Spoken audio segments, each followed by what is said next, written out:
Bismillahirrahmanirrahim. Assalamualaikum warahmatullahi wabarakatuh. Bismillahirrahmanirrahim. Bismillahirrahmanirrahim. Raditu billahi rabbah wa bil islami dina wa bi Muhammadin nabiyya wa rasulah. Rabbi zidni ilma warzuqni fahma. Amin ya rabbal alamin. Baik, dalam pertemuan kali ini, di video kelima ini, saya akan menjelaskan tentang pengaruh muka air tanah ya terhadap perhitungan kapasitas dukung fondasi. Bagaimana muka air tanah itu nanti mempengaruhi tentu saja kita dalam menentukan parameter-parameter yang menjadi input atau masukan dalam formula yang sebelumnya kita telah pelajari, yakni menghitung kapasitas dukung fondasi berdasarkan data laboratorium. Nah, nanti di pertemuan ini juga akan saya jelaskan kapasitas dukung fondasi dangkal nanti berdasarkan hasil uji lapangan. Nah, hasil uji lapangan di sini maksudnya adalah in situ test ya. In situ test yang dilakukan di lapangan, di mana uji lapangan ini akan menghasilkan output dari in situ test sendiri, apakah itu nanti uji sondir ataupun uji NSPT seperti itu. Sedangkan terkait dengan pengaruh muka air tanah ini nanti lebih banyak ke pengaruh muka air tanah terhadap parameter sebagai masukan formula menghitung kapasitas dukung fondasi berdasarkan hasil uji laboratorium seperti itu. Ya, jadi secara teori memang air tanah atau muka air tanah itu di alam itu nanti bisa menyebabkan turunnya kapasitas dukung fondasi.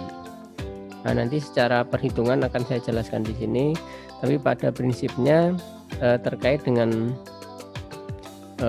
kuat geser tanah total itu kan kita tahu besarannya adalah C plus sigma tangan V. Nah, di mana ketika kita bicara masalah kuat geser efektif ya, itu tentu saja yang kita bicarakan juga tentu saja parameter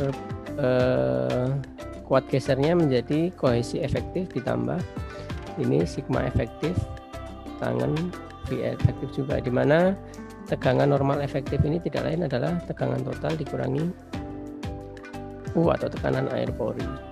Nah, ini untuk konsep tegangan geser efektif yang terjadi di tanah, di mana tentu saja U di sini atau tekanan air pori ini tidak lain juga akan dipengaruhi oleh apa? Muka air tanah seperti itu.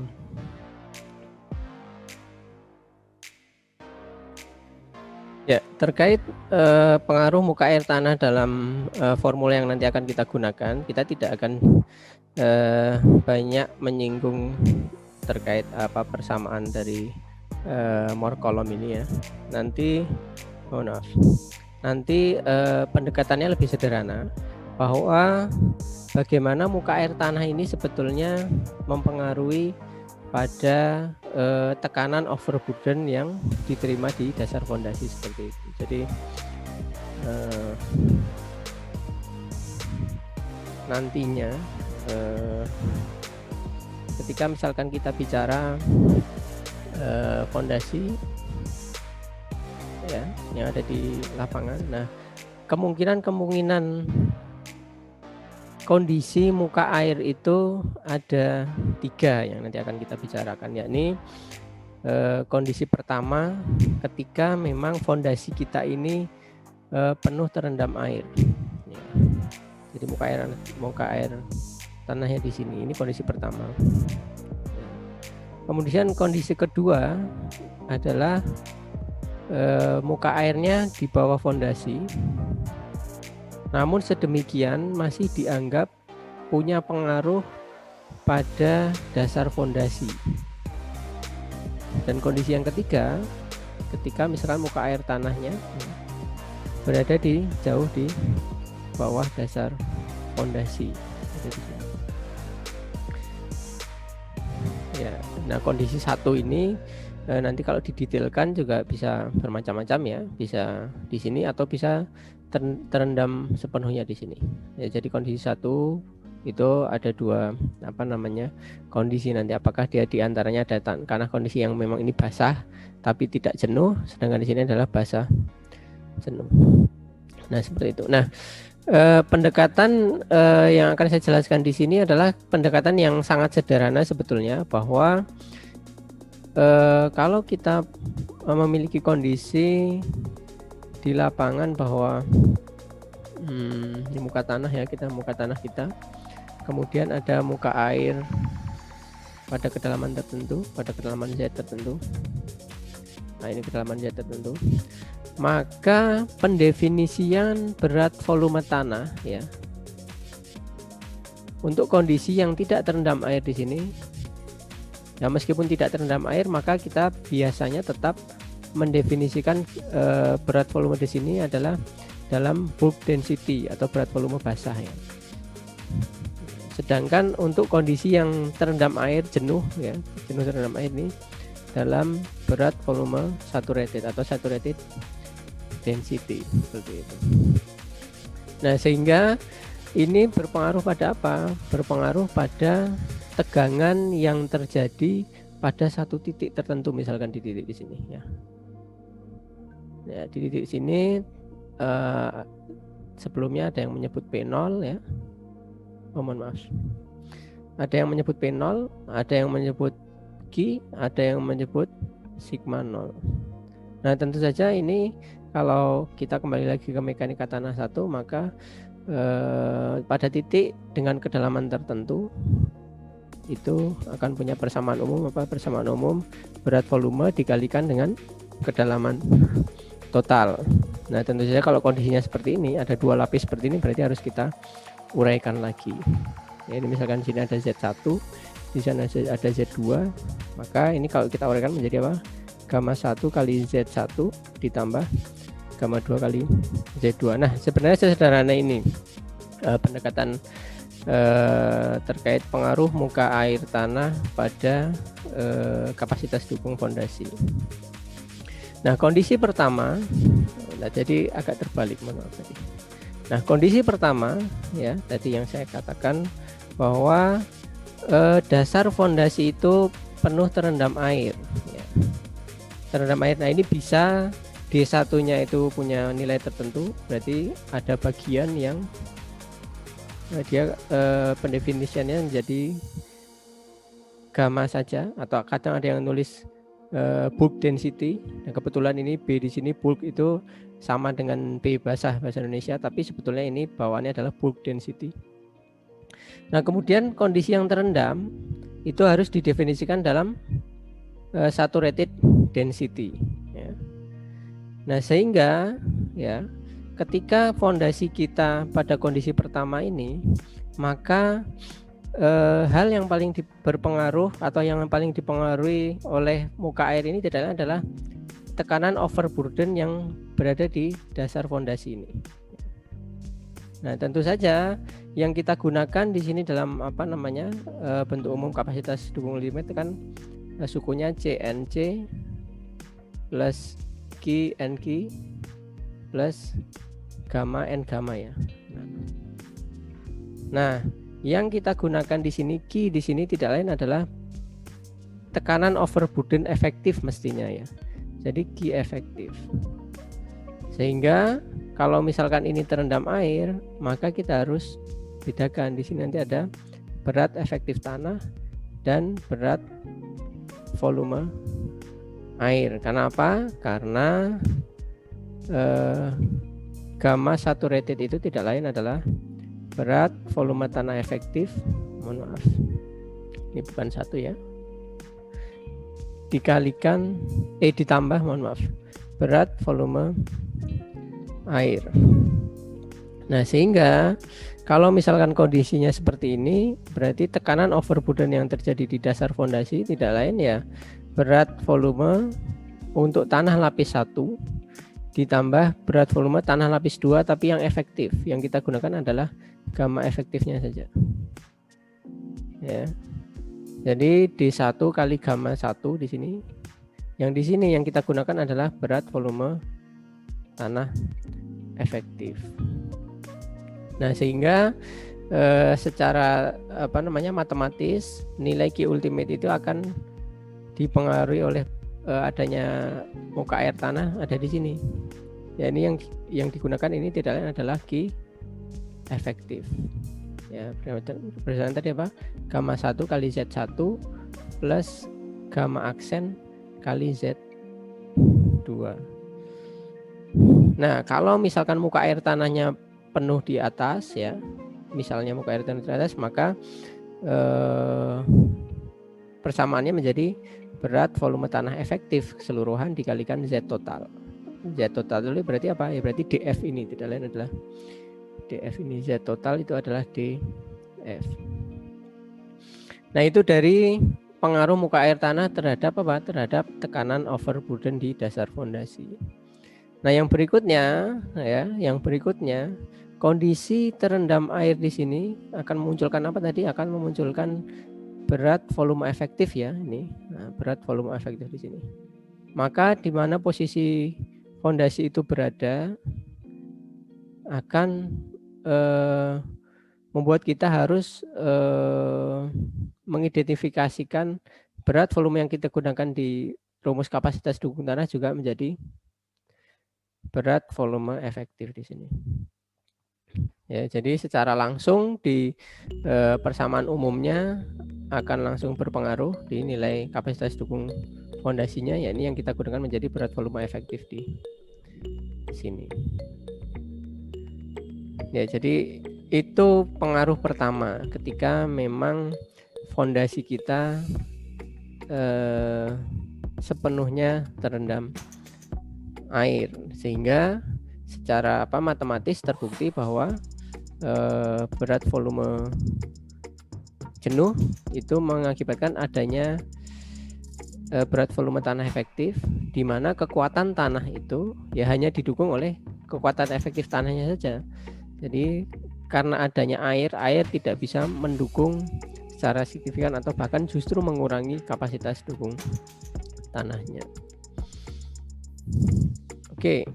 Nah, kondisi kedua itu ketika fondasi kita tidak terendam air, ya. Jadi kondisinya tidak terendam air di mana muka air tanahnya ada di bawahnya pada kondisi kedalaman D tertentu, sehingga dianggap tidak cukup dalam terhadap dasar fondasi, sehingga masih mempengaruhi dasar fondasi di sini. Nah, kriterianya seperti apa? Kriterianya bahwa D ini masih cukup dekat. Kriterianya adalah selagi kedalaman itu masih di bawah lebar fondasi, maka dianggap bisa berpengaruh. Ya, masih dianggap berpengaruh. Nah, pengaruhnya di mana? Nah, kondisi tekanan overburdennya, ya. Jadi tekanan overburden di dasar fondasi di sini kita lihat apakah berpengaruh atau tidak. Jadi di sini, karena kondisinya ini kondisi tidak terendam air, ya, maka pendefinisiannya masih dalam bentuk bulk density gamma B. Maka tidak muncul formula tekanan overburden efektif di sini. Maka ya P0 yang terjadi di sini, tekanan overburden yang terjadi di sini tidak lain kedalaman fondasi itu dikalikan dengan berat volume tanah itu sendiri. Seperti apa? Berat volume basah, ya, atau bulk density di sini. Karena apa ya? Karena memang tidak terendam air, airnya jauh di bawah.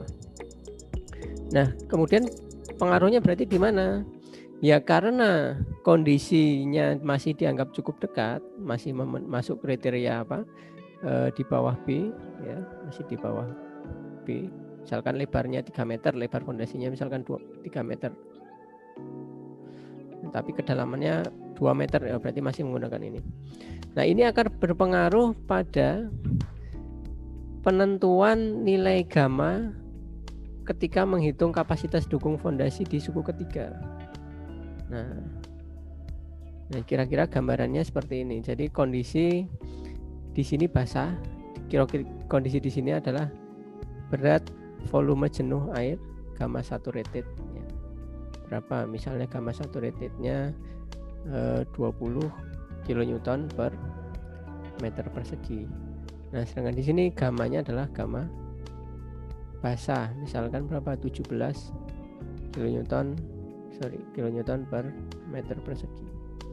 Nah, dengan gamma sat 20 maka berat volume airnya misalkan kita ambil 10 ya. 10 kilonewton per meter kubik. Mohon maaf ini kubik ya. Per meter kubik. Ya.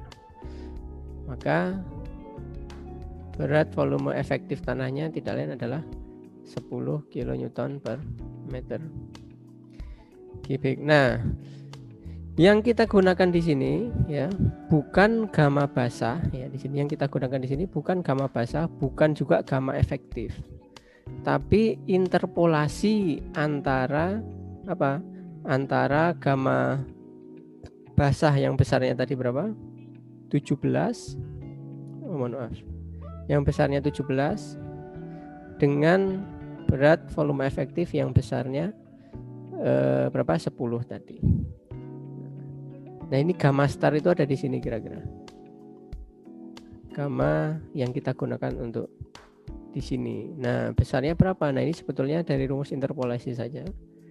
Jadi 1/B dikalikan gamma dikali D ditambah gamma aksen, kemudian B dikurangi D.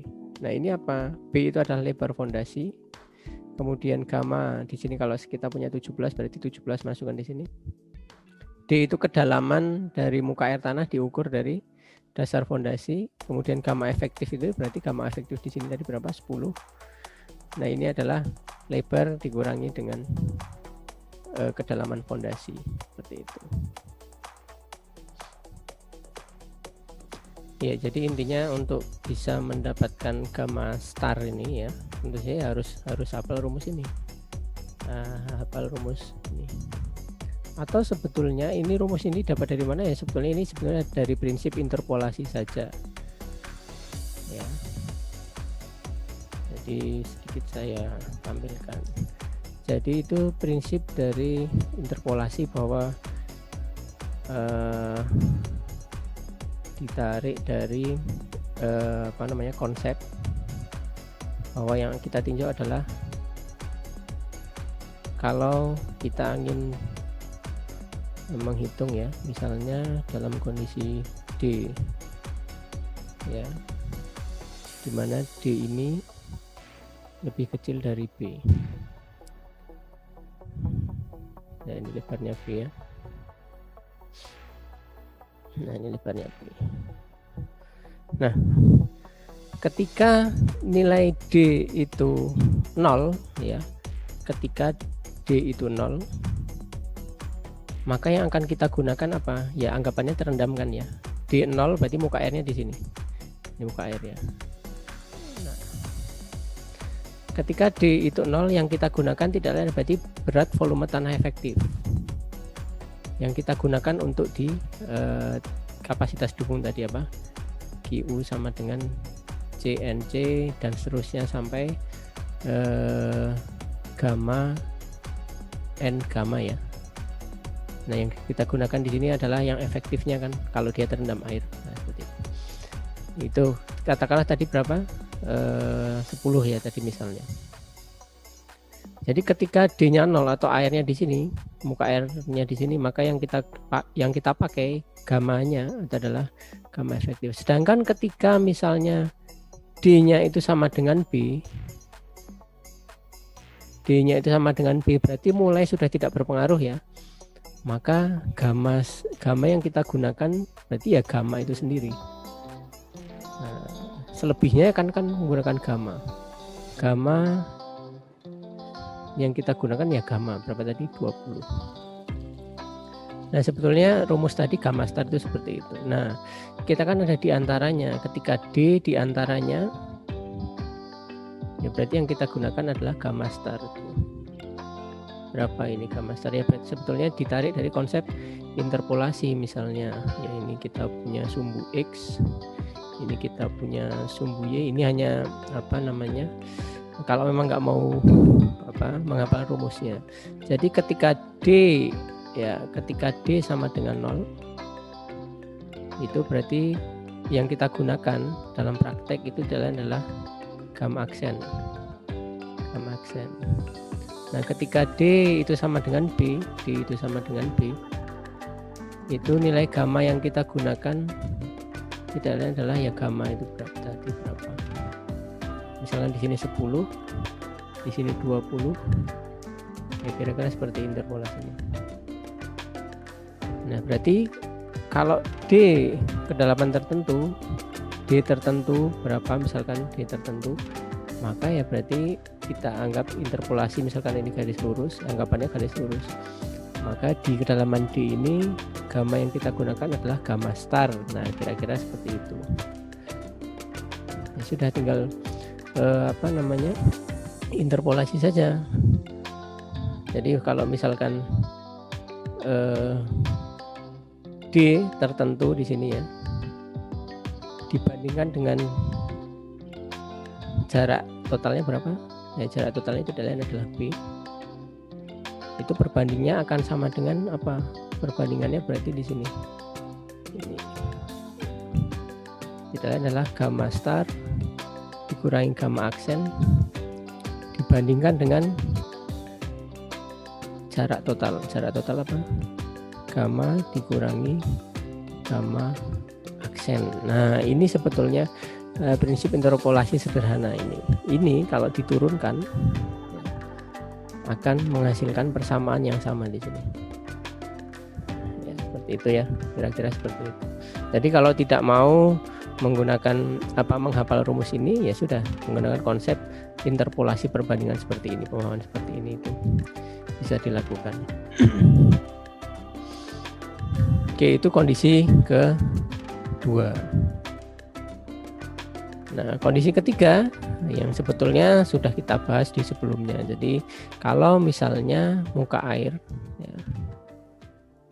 di sini itu lebih besar dari B, yang kita gunakan apa? Yang kita gunakan berat volume basah saja biasa di sini. Bulk density di sini bisa kita langsung gunakan. Nah, ini kira-kira pengaruh muka air tanah terhadap kapasitas dukung fondasi, seperti itu kira-kira. Baik. Selanjutnya akan kita bahas tentang kapasitas dukung fondasi atau kapasitas dukung tanah ya. Tentu saja dalam menerima beban fondasi di sini dari hasil pengujian lapangan. Nah, tentu dibatasi, nanti pengujian lapangan yang kita bahas di sini hanya sondir atau CPT, ya, Count Penetration Test, dan NSPT atau SPT ya, SPT, Standard Penetration Test. Nah, kenapa ini penting? Karena teori kapasitas dukung yang sudah kita bahas sebelumnya itu kan berdasarkan uji laboratorium yang menghasilkan output nilai parameter kuat geser tanah V dan C. Ini kan semuanya hasil uji laboratorium, di mana nilai parameter kuat geser tanah ini didapatkan dari apa? Dari sampel sebetulnya. Jadi dari satu sampel kecil yang dianggap mewakili kondisi tanah di lapangan. Ya, ini kan diambil dari lapangan. Nah, untuk desain awal bisa lah ya. Jadi perhitungan kapasitas dukung fondasi berdasarkan uji lab. Nah, biasanya tetap mestinya kita harus punya juga hasil pengujian lapangan, apakah itu CPT, apakah itu SPT, yang memang benar-benar merepresentasikan kekuatan tanah di lapangan di dalam kedalaman tertentu, setiap kedalaman tertentu. Dimana kalau CPT tiap kedalaman 20 cm bisa terbaca, nanti bisa dilihat dari nilai GC-nya ya. Nah, nilai GC-nya, atau kalau misalkan ini nilai GC ya. Kalau dari standar penetration test setidaknya tiap kedalaman 2 meter. Nah, ada nilai NSPT. NSPT. Mohon maaf. Ya. Nah, keuntungan dengan menggunakan hasil uji lapangan, jadi sebetulnya kita bisa secara langsung mengetahui saat di lapangan itu dilakukan. Ya. Nah, tapi kerugiannya butuh pengamatan yang cukup banyak di lapangan untuk bisa mendapatkan nilai yang bisa mewakili semua kapasitas dukung tanah secara umum. Jika memang variasinya terlalu lebar, berarti ya kita harus petakan tiap areal tertentu. Nah, begitu juga pengalaman yang banyak ya. Pengalaman yang banyak juga nanti bisa mempengaruhi kita dalam memberikan judgement ya, berapa kapasitas dukung didasarkan pada apa? Didasarkan pada SPT maupun CPT. Sehingga nanti perlunya nilai faktor aman, di mana kalau di bidang teknik sipil khususnya geoteknik ya, di mekanika tanah, sifat ketidaktentuannya itu cukup besar. Jadi nilai-nilai uji lapangan ini ketidaktentuannya cukup besar, sehingga nanti rentang faktor amannya pun juga punya interval yang cukup lebar juga, karena kita nilai kepastiannya tidak seperti material-material lain yang memang sudah bisa dikondisikan di lab. Sedangkan tanah itu kan kondisinya akan sangat dipengaruhi alam seperti itu. Nah, ini salah satu contoh grafik gitu ya. Jadi hubungan antara sudut gesek dalam ya dengan faktor kapasitas dukung. Jadi Peck et al. Tahun 1553 itu nilai kapasitas dukung ya, itu sangat tergantung dari kondisi tanahnya. Tanah kondisi sedang, padat, dan sangat padat. Nah, kalau misalkan kita formulasikan atau kita tarik korelasi antara kondisi tanah dengan sudut gesek dalam, maka semakin padat maka nilai sudut gesek dalamnya semakin besar juga. Nah, atau sebaliknya, sudut gesek dalam semakin besar itu merepresentasikan nilai kondisi tanah yang menunjukkan semakin padat. Nah, hubungan antara sudut gesek dalam dengan faktor kapasitas dukung tanah itu digambarkan oleh Peck et al. Jadi dua garis seperti ini. Sedangkan ini adalah nilai NSPT-nya. Jadi semakin padat kondisi tanah, maka NSPT-nya semakin besar. Seperti itu.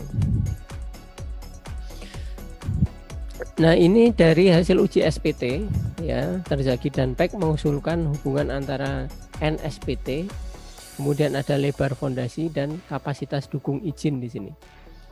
Jika sebelumnya tadi kita formulasikan itu berdasarkan uji lab, itu yang kita dapat adalah Q ultimate, maka grafik menurut Terzaghi ini sudah langsung dalam Q allowable.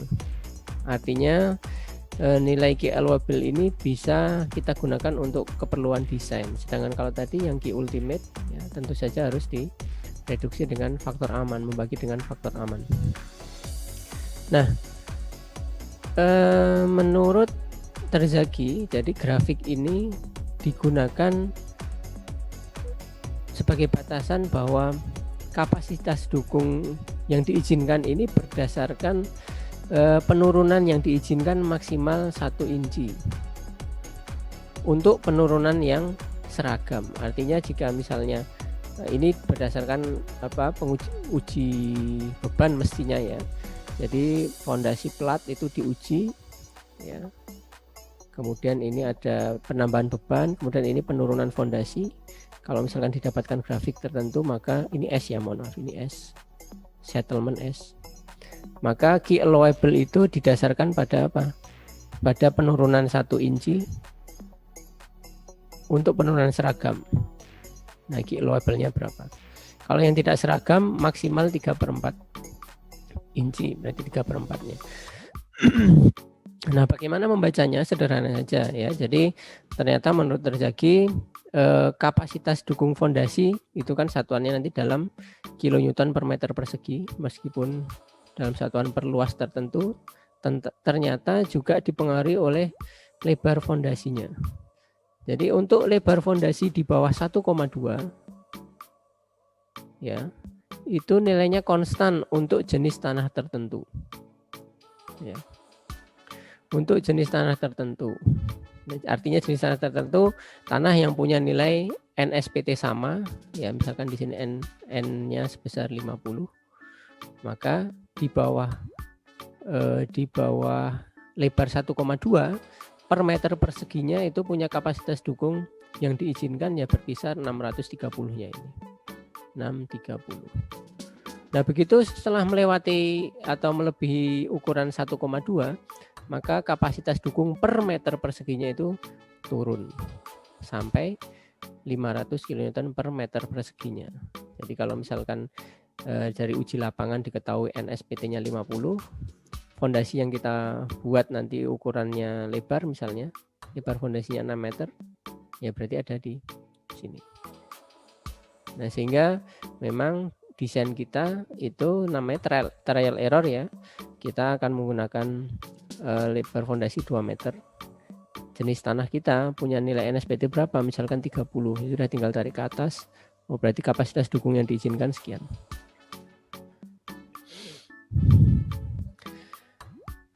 Nah, ini juga sebetulnya grafik ini mengikuti persamaan ya. Nanti ini juga bisa dianalogikan untuk metode yang lain. Jadi kalau NSPT-nya sekitar 35 sekian ya, 45 mohon maaf ya, tinggal interpolasinya seperti ini. Jadi garisnya berarti ada di sini seperti itu.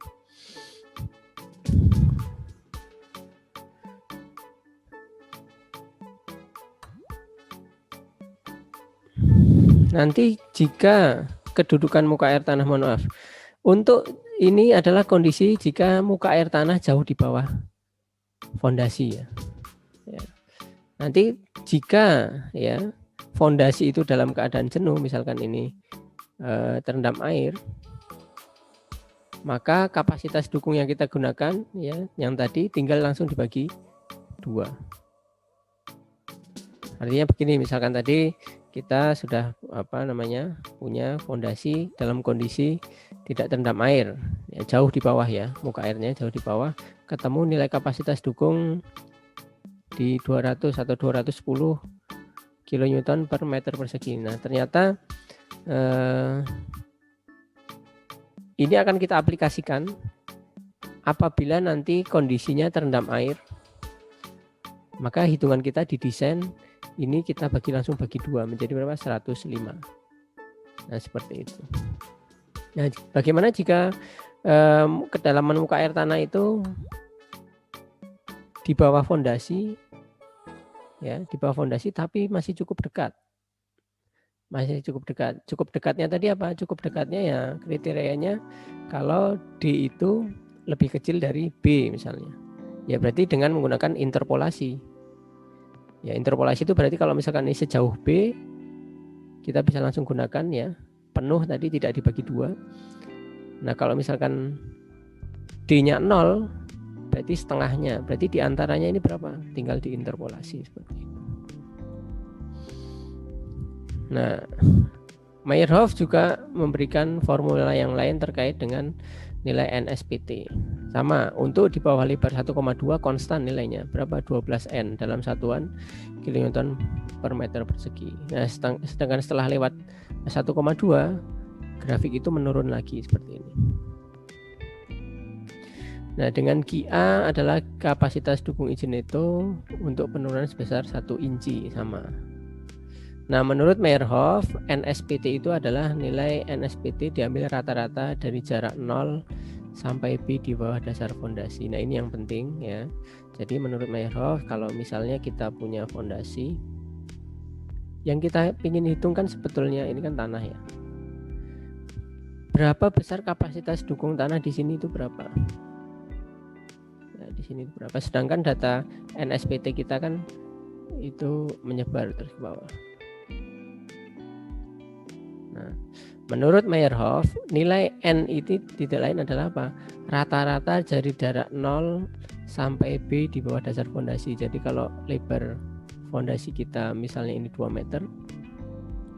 Nah, menurut Meyerhof, maka kita harus punya data dari 0 ini sampai 2 meter ke sana. Itu rata-rata NSPT di sini berapa? Di sini ada N1, N2 dan seterusnya sampai N ke N. Itu rata-ratanya berapa? Ya. Di bawah dasar fondasi, sehingga kita tahu harus punya data minimal sampai kedalaman 2 meter menurut siapa? Menurut Meyerhof. Nanti menurut yang lain bisa beda lagi.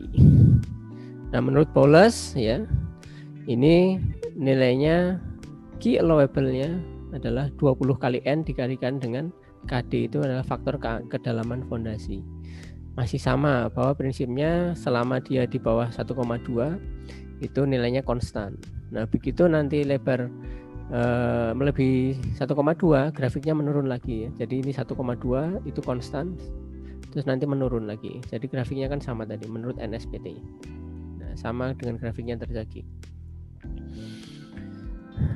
Nah, KD itu apa? KD adalah faktor kedalaman fondasi yang nilainya nanti tergantung dari kedalaman fondasi dibagi dengan lebar fondasi.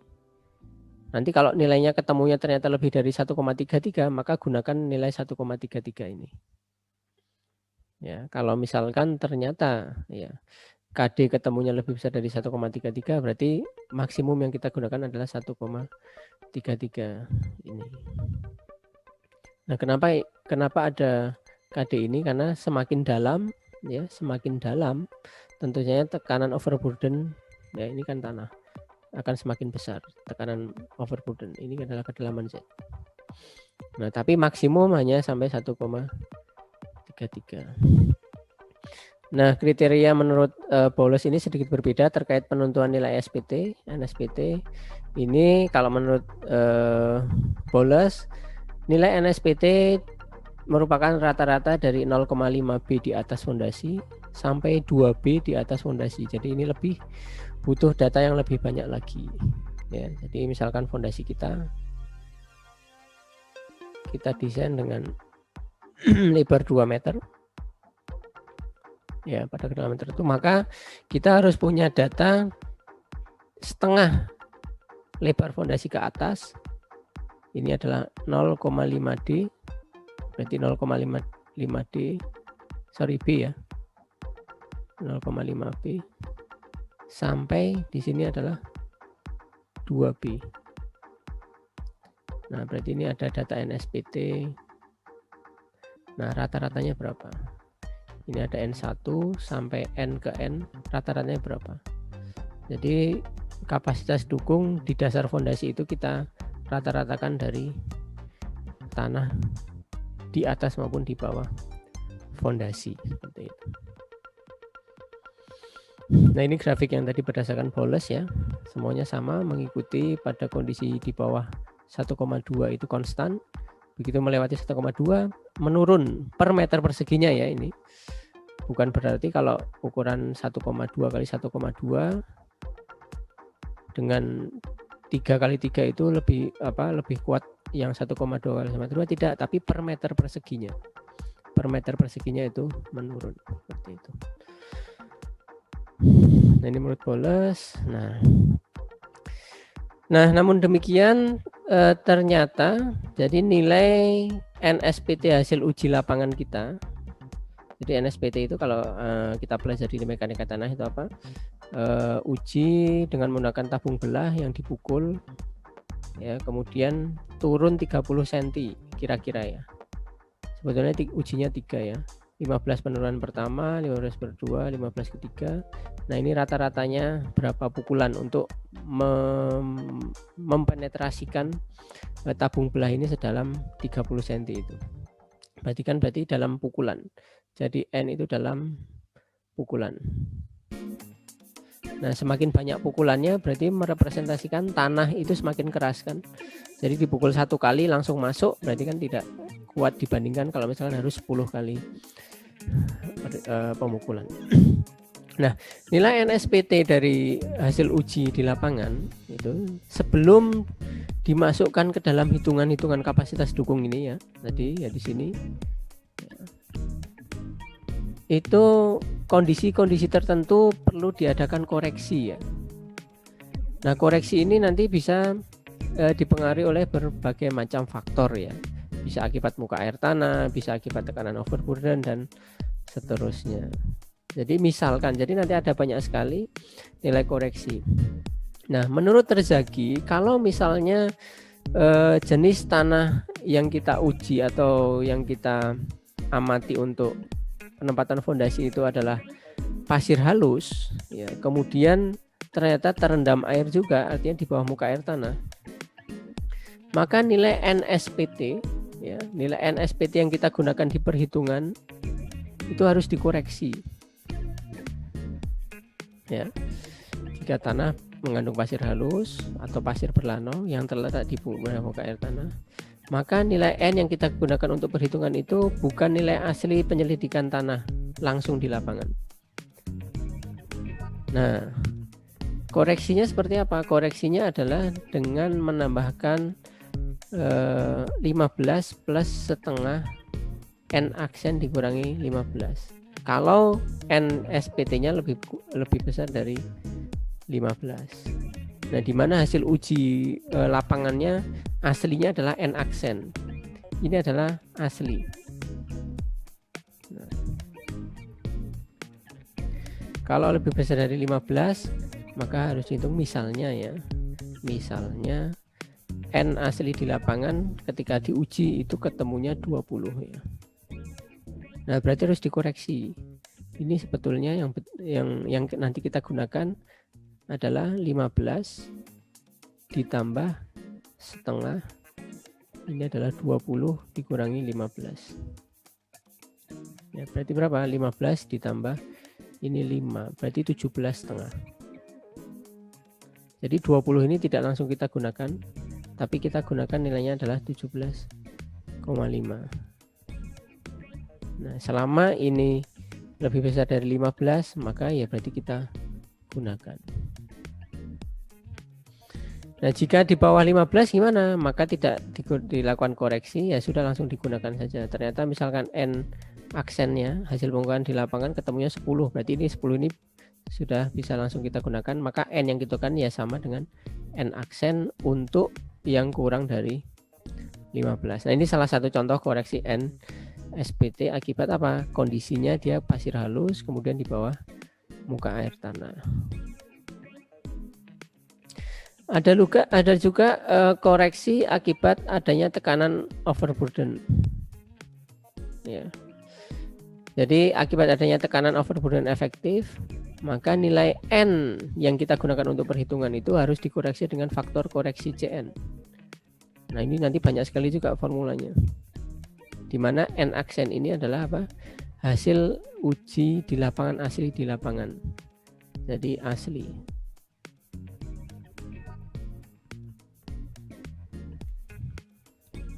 Nah, besarnya berapa CN itu? Nah, nanti ada menurut Gibbs and Holtz ya.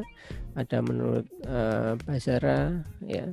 Nilainya ya macam-macam. Ya, menurut Gibbs and Holtz besarnya adalah 5 dibagi 1,442 dikali P0 aksen plus 1. P0 aksen ini apa? Tekanan overburden efektif. Ya, P0 itu adalah gamma efektif dikalikan dengan kedalaman uji untuk titik yang ditinjau itu berapa.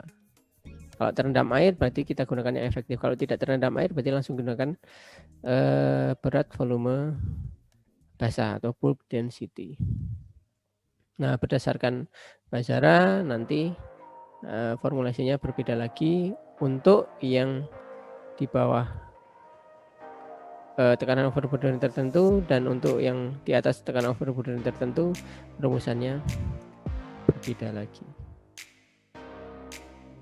Nah, menurut Peck et al juga sama semuanya dipengaruhi tekanan overburden.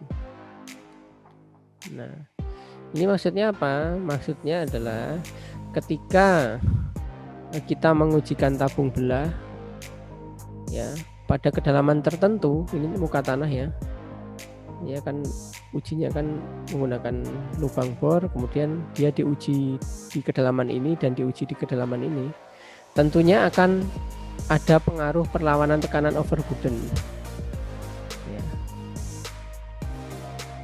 Ini adalah Z1, kemudian ini adalah Z2.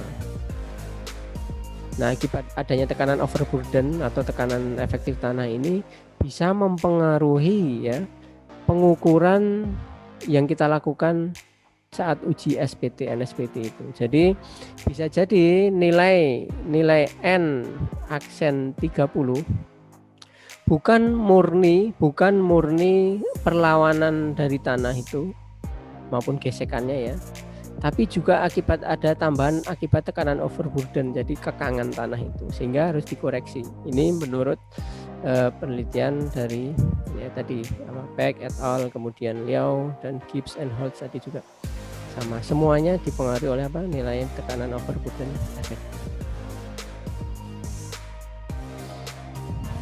Ya, Skempton lebih mendetailkan lagi terkait dengan koreksi overburden nanti berdasarkan kondisi konsolidasi tanahnya.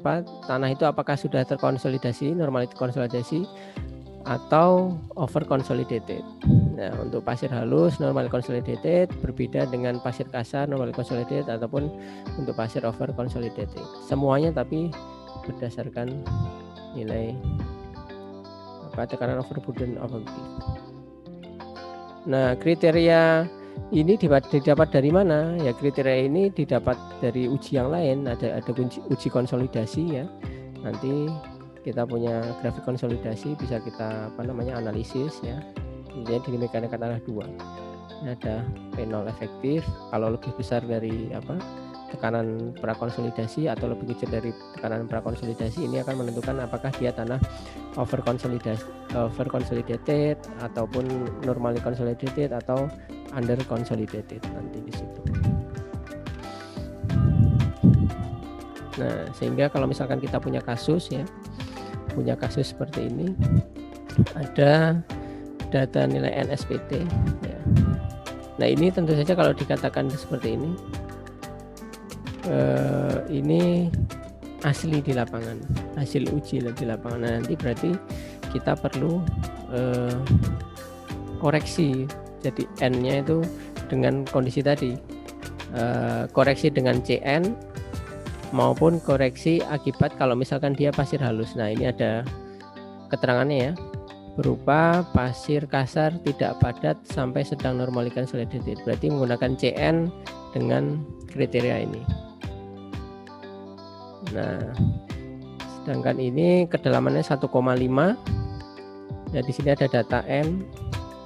Kemudian di kedalaman 2,5 ada N juga. Ya. Ada kedalaman tentu ada N juga. Nah, menurut Terzaghi di mana nanti kita harus menentukan nilai N-nya ya. Menurut Bowles nanti di mana kita harus menentukan nilai N-nya. Rata-rata kalau menurut Bowles tadi selebar B, berarti selebar 5 meter dari sini, 1,5 tambah 5 berarti 6,5 ya, pas lah. Ini kita bisa gunakan nanti. Tentu saja harus dikoreksi dulu ya, dengan grafik yang mana ya, dengan persamaan yang tadi. Nah, Bowles dengan grafik yang ini, yang Bowles tadi ya. Kalau Terzaghi dengan grafik yang ini. Nah, itu kira-kira perhitungan kapasitas dukung fondasi berdasarkan nilai apa? Berdasarkan nilai NSPT. Nah, apa itu NSPT? Kita bahas di materi yang lain seperti itu. Baik, untuk selanjutnya kita juga bisa menghitung kapasitas dukung fondasi berdasarkan hasil uji sondir atau penetration test. Ini sondir ya. di mana output dari uji sondir itu tidak lain adalah salah satunya adalah nilai QC, tahanan konus ya. Ini nilai QC, ini kedalamannya. Nilai QC itu dalam satuan biasanya kilogram per sentimeter persegi. Nah, menurut Meyerhof nanti dibedakan nanti berdasarkan apa namanya jenis bentuk fondasinya. Kalau untuk fondasi bujur sangkar, tetap batasannya di awal adalah kalau lebarnya 1,2 ya. Nah, panjangnya sebetulnya tidak ada batasan sepertinya ya. Kalau menerus berarti batasannya adalah B 1,2 dan di bawahnya ya, di bawah 1,2. Nilai kapasitas dukung allowable-nya adalah nilai QC dibagi 30. Jadi misalnya kita punya fondasi ya. Maaf. Ya, kita punya fondasi pada kedalaman tertentu. Sini. Ya, fondasi kita sini. Ya. Berarti kita ingin tahu Q allowable di tanah di sini berapa, di dasar fondasi ini berapa Q-nya.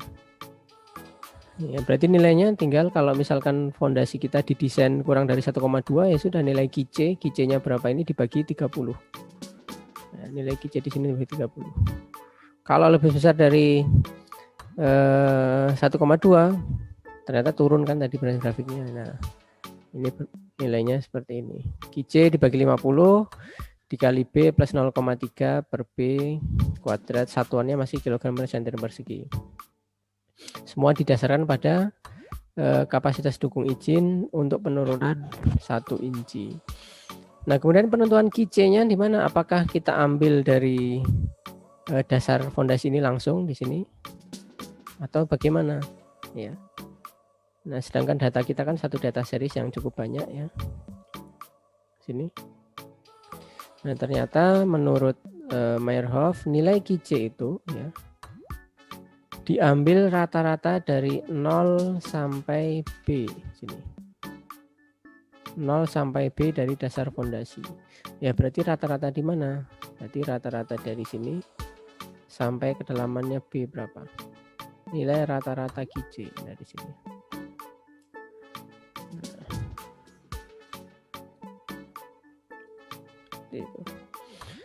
Nah, persamaan menurut Meyerhof ini itu sebetulnya didasarkan pula hubungan antara nilai QC itu punya korelasi dengan NSPT itu kira-kira 4 kali N. Jadi sebenarnya ada hubungannya juga antara NSPT dan QC ya tadi. Kalau misalkan QC kita punya nilai QC itu 30 misalnya, atau QC kita nilainya adalah 60 kg per sentimeter persegi. Nah, kalau misalkan ini tanah yang sama diuji NSPT, berarti NSPT-nya kira-kira 60 dibagi 4, berarti N-nya kira-kira 15.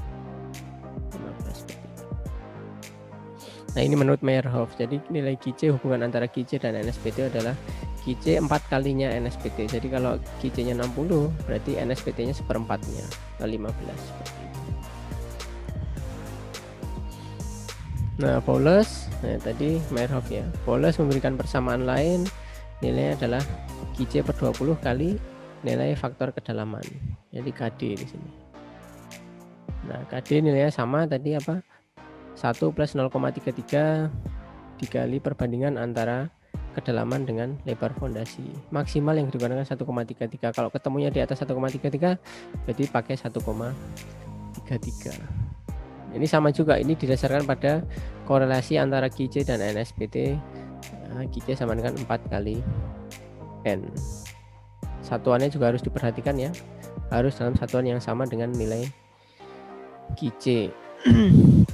Nah, secara detail atau secara spesifik lagi sebetulnya hubungan antara QC dan N itu tidak hanya dipengaruhi oleh nilai tadi 4N ini ya, Tapi sebetulnya nilai 4N ini itu akan berbeda untuk jenis tanah tertentu.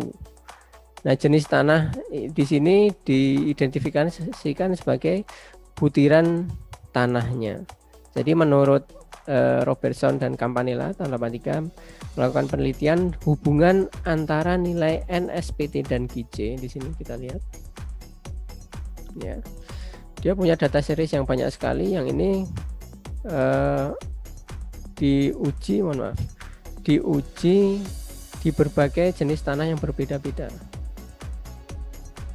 Jadi kalau yang nilainya GC per N-nya 4 itu dia spesifik, mestinya kalau menurut Robertson itu spesifik untuk tanah yang kira-kira punya D50-nya itu 0,1 mili kira-kira. Meter ya, dalam meter ya, 0,1 meter. Berarti 10 cm untuk tanah tertentu. Ini mili ya kalau nggak salah mestinya ya. Ini mili ya. Nah, sehingga kalau misalkan kita punya jenis tanah yang lain yang punya D50 yang lain, maka hubungannya juga berbeda. Misalkan D50 untuk jenis tanah kita itu 0,01 ya. Maka ya hubungan antara GC dan N itu adalah 2,5. Berarti apa? GC sama dengan 2,5 N. Nah, untuk yang lain misalkan D50 kita itu 1, misalnya berarti nilainya adalah 8 kali N. Nah, D50 itu apa? D50 itu adalah diameter, jadi 50% tanah kita itu, kalau misalkan dikatakan D50 ada 0,51, mohon maaf, kalau dikatakan D50 0,1 itu artinya adalah 50% dari tanah yang kita miliki itu diameternya lebih kecil dari 0,1. Nah, ini tentu saja diambil dari mana? Diambil dari uji gradasi ya. Ketika kita punya grafik distribusi butiran. Nah, D50 itu berarti di sini persen lolos kan? Ini persen lolos, di sini ukuran butirannya. Ini diameter butiran. D50 berarti kan ini kan 0, 10, 20, 30, 40 ini persen lolos. Nah, D50 ya sudah, ini adalah 50, persen lolos 50, ditarik ke kanan, tarik ke bawah, ini ketemu D50. Maksudnya kalau misalkan D50 ketemu 0,1, misalnya 0,1 artinya 50% butiran tanah yang kita punya itu lebih kecil ukurannya dari 0,1 mm. Jadi nilai D50 ini merepresentasikan besaran butiran yang kita punya. Semakin besar butirannya, ternyata nilai hubungan antara GC dengan NSPT semakin besar. Nah, begitu kira-kira perhitungan kapasitas dukung fondasi ya. Di sini disajikan dalam apa? Disajikan dalam key allowable berdasarkan uji lapangan. Ya, ini apa tadi? NSPT dan sondir atau CPT. Di mana sondir dan CPT itu ternyata juga memiliki hubungan. Ya, memiliki hubungan. Untuk semakin besar, semakin ke arah pasir, maka nilai